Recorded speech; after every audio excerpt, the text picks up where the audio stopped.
আদালতে দাঁড়িয়ে অসহায়ভাবে কান্না করা এই লোকটিকে দেখে কে বলবে সে পুরনো ঢাকার সেলিমাবাদ সাম্রাজ্যের অধিপতি?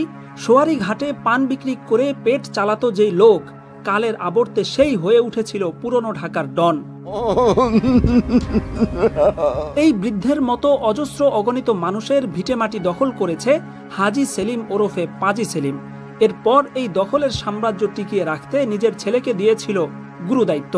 পুরনো ঢাকার চকবাজারকে কেন্দ্র করে আশপাশের 10 কিলোমিটার এলাকার পুরোটাই ছিল হাজী সেলিমের ছেলে ইরফান সেলিমের পূর্ণ নিয়ন্ত্রণে। দখলদারি এবং চাঁদাবাজির উপর পূর্ণ নিয়ন্ত্রণ রাখতে ইরফান সেলিম তৈরি করেছিল ব্যক্তিগত আয়নাঘর বা টর্চার সেল।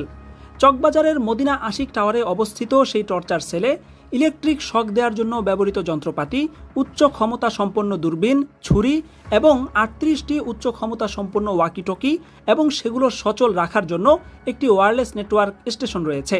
এখান থেকেই সমগ্র পুরনো ঢাকা তারা নিয়ন্ত্রণ করত।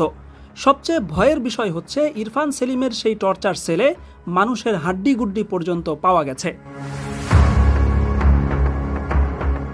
হাজী সেলিমের দখলদারি থেকে রেহাই পায়নি সরকারি বেসরকারি কোনো কিছুই।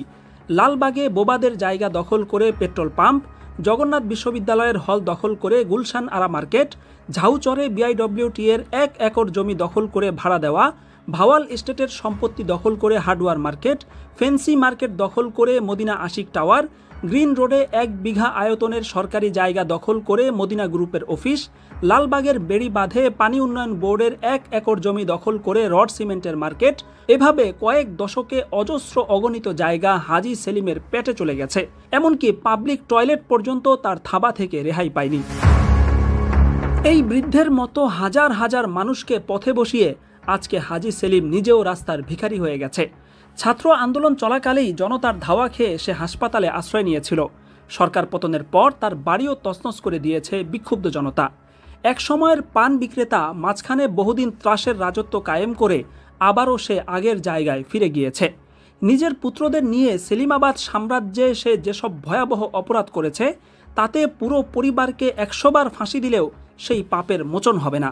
হজের মতো পবিত্র শব্দ সহ তার নাম যেহেতু হাজী সেলিম হিসেবে মানায় না, তাই মানুষ তাকে হাজী সেলিমের পরিবর্তে পাজি সেলিম নামে ডাকতেই বেশি পছন্দ করে।